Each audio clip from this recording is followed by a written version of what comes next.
Hello friends, welcome to our channel box office blockbusters. কথা বলবো পটু এই মুভির 10ম দিনের কালেকশন নিয়ে, মোনা জিন্টু এই মুভির 39 দিনের কালেকশন নিয়ে, মির্জা এই মুভির 39 দিনের কালেকশন নিয়ে, ডেড বডি এই মুভির 17 দিনের কালেকশন নিয়ে, কথা বলবো রাজকুমার এই মুভির 39 দিনের কালেকশন নিয়ে। আপনারা জানেন সুপারস্টার সাকিব খান স্যার, যিনি তার ক্যারিয়ারের সবচেয়ে বেশ সময় রয়েছেন, তার ক্যারিয়ারে বেশ সময়ে তিনি রাজকুমার প্রিয়তমার মতো ফিল্ম করেছেন। তার আপকামিং ফিল্ম দরদ এবং আপনারা জানেন তুফানও রয়েছে, যেগুলো কিন্তু বাংলা ইন্ডাস্ট্রির বক্স অফিসকে কাঁপিয়ে দিবে। কথা বলবে 5টি মুভির কালেকশন নিয়ে।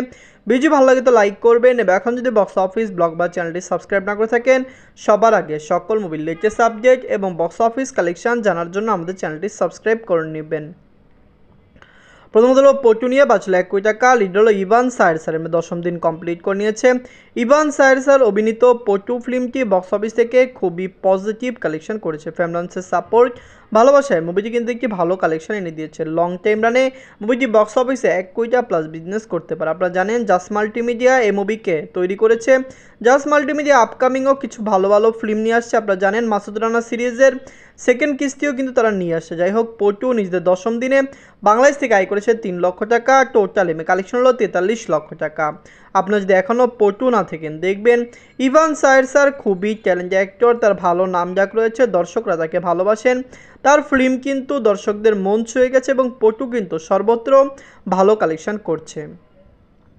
অ্যাঙ্গাদাল বা মোনা জিন্টু নিয়ে বাঁচলো 2 কোটি টাকা। লিড হলো সুপ্রভাত ম্যাম, 39 দিন কমপ্লিট করে নিয়েছে। সুপ্রভাত ম্যাম অভিনীত মোনা জিন্টু বক্স অফিসে একটি ব্লকবাস্টার কালেকশন করেছে। আপনারা জানেন মোনা জিন্টু কিন্তু পাকিস্তানেও রিলিজ হয়েছে, কিন্তু বর্তমানে মুভিটি পাকিস্তানে চলছে না, কিন্তু মুভিটি ইন্ডিয়া থেকে একটি ভালো কালেকশন এনেছে। দর্শকরা যদি সাপোর্ট করে, অবশ্যই মোনা জিন্টু বক্স অফিসে আরও ভালো আয় করে নেবে। আপনারা জানিয়ে দেই, সুপ্রভাত ম্যাম অভিনীত মোনা জিন্টু কিন্তু দর্শকদের মনে জায়গা করে নিয়েছে। মুভিটি সকলত্র ভালো কালেকশন করেছে। জাস মাল্টিমিডিয়া এই ইসলামিক হরর ফিল্মটিকে রিলিজ করেছে এবং সব জায়গা থেকে মুভিটি পজিটিভ রিভিউ পেয়েছে। নিজেদের 39 দিনে বাংলাদেশ থেকে আয় করেছে 5 লক্ষ টাকা। টোটাল এমএ কালেকশন হলো 3,99,00,000 টাকা। আপনারা যদি এখনও মোনা জিন্টু না থাকেন, দেখবেন সুপ্রভাত ম্যাম অভিনীত মোনা জিন্টু কেমন হয়েছে। দর্শকদের সাপোর্ট এবং ভালোবাসায় মুভিটি লং টাইম রান করছে। ফ্যামিলি যদি সাপোর্ট করে, অবশ্যই মোনা জিন্টু লাইফ টাইমে আমাদের মনে হচ্ছে 5 কোটি টাকা প্লাস বিজনেস করতে পারে, এবং মুভিকে যদি ইংলিশ ভার্সন রিলিজ করে, ইংলিশ ভার্সন থেকে আয় করে মুভিটি 10 কোটি টাকা প্লাস বিজনেসও করতে পারে। কথা বলবো মির্জা নিয়ে বাঁচলো 4 কোটি টাকা। লিড হলো অঙ্কুশ হাজরা স্যার, 39 দিন কমপ্লিট করে নিয়েছে। অঙ্কুশ হাজরা স্যার অভিনীত মির্জা ফিল্মটি একটি all time blockbuster film. Bangla দর্শকরা এই মুভিকে সাপোর্ট করেছে। মির্জা কিন্তু সকলত্র ভালো কালেকশন করেছে। আপনারা জানেন অঙ্কুশ হাজরা স্যার মির্জা নিয়ে খুবই কনফিডেন্ট ছিলেন যে মুভিটি বক্স অফিসে একটি ব্লকবাস্টার হবে। পজিটিভ রিভিউ, ফ্যামিলিজেন্সের সাপোর্ট, সব কিছুই কিন্তু এই কমার্শিয়াল ফিল্ম পেয়েছে। আপনারা জানেন রিসেন্ট টাইমে বাংলা ইন্ডাস্ট্রিতে কোনো কমার্শিয়াল ফিল্ম ভালো কালেকশন করেনি। বিগ বাজেট বা লো বাজেট সকল কমার্শিয়াল ফিল্ম কিন্তু এসেছে এবং বক্স অফিসে ফ্লপ ডিজাস্টার হয়েছে, যেখানে মির্জা ব্যবসা সফল ধরা যায়, কারণ মুভির বাজেট কিন্তু রিকভার 60% করেছে স্যাটেলাইট রাইট দিয়ে, বাকিটি থিয়েটার দিয়ে। যাই হোক, নিজেদের 39 দিনে ওয়েস্ট বেঙ্গল থেকে আয় করেছে 6 লক্ষ রুপি।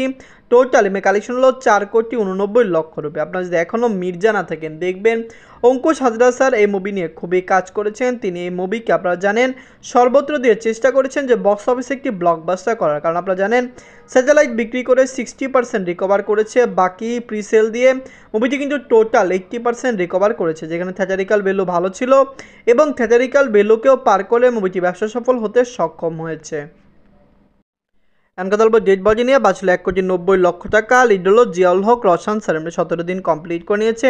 জিয়াউল হক রসান স্যারের এই ডেড বডি নিয়ে কিন্তু বর্তমানে আপনারা জানেন ইকবাল আজাদ স্যার একটি ইন্টারভিউ দিয়েছে। একটি ইন্টারভিউতে তিনি একটি কন্ট্রোভার্সি নতুন শুরু করলো, কারণ আপনারা জানিয়ে দেই ডেড বডির বাজেট 1,90,00,000 টাকা। তিনি বলেছেন তিনি বিভিন্ন রাইট বিক্রি করে ডেড বডির যে বাজেট সেটি রিকভার করতে সক্ষম হয়েছে, তার লস হয়নি, তার উপরে তার 1 টাকা হলো লাভ হয়েছে। তিনি কিন্তু ইন্টারভিউতে এই কথাটি বলেছেন। আপনি জানিয়ে দেন ডেড বডির বাজেট 1,90,00,000 টাকা। তিনি ইউটিউব, ডিজিটাল, স্যাটেলাইট অনেক রাইট বিক্রি করেছে, পাশাপাশি হিন্দি মার্কেটেও মুভিকে বিক্রি করা হয়েছে, যার কারণে কিন্তু সকল জায়গা থেকে মুভিটি একটি প্রফিটেবল আয় করেছে। নিজেদের 17 দিনে বাংলাদেশ থেকে আয় করেছে 3 লক্ষ টাকা। টোটাল কালেকশন হলো 1,51,00,000 টাকা।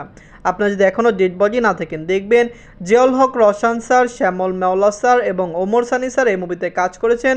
আমরা যা এক্সপেক্ট করেছিলাম ডেড বডি এর চেয়ে অনেক কম কালেকশন বক্স অফিস থেকে করেছে।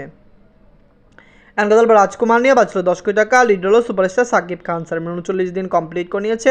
সুপারস্টার সাকিব খান স্যার অভিনীত রাজকুমার ফিল্মটি একটি অল টাইম ব্লকবাস্টার ফিল্ম। বাংলার দর্শকরা এই মুভিকে সাপোর্ট করেছে। আপনারা জানিয়ে দেই, রাজকুমার যখন রিলিজ হলো তখন কিন্তু superstar Shakib Khan sir, megastar Shakib Khan স্যারের ক্যারিয়ারের সবচেয়ে বেস্ট সময় চলছে। আপনারা জানেন তিনি রাজকুমারের মতো একটি বিগ বাজেট ফিল্ম করলেন এবং বক্স অফিস থেকে মুভিটি ব্যবসা সফল হয়েছে, যেটি একটি ভালো দিক। কারণ আপনারা জানেন তার বিগ বাজেট ফিল্ম যদি বক্স অফিসে প্রফিটেবল বিজনেস করে তাহলে আপকামিং ফিল্মগুলো বিগ বাজেট তৈরি করতে পারবে এবং প্রডিউসাররা কিন্তু তার উপরে টাকা খরচ করতে পারবেন।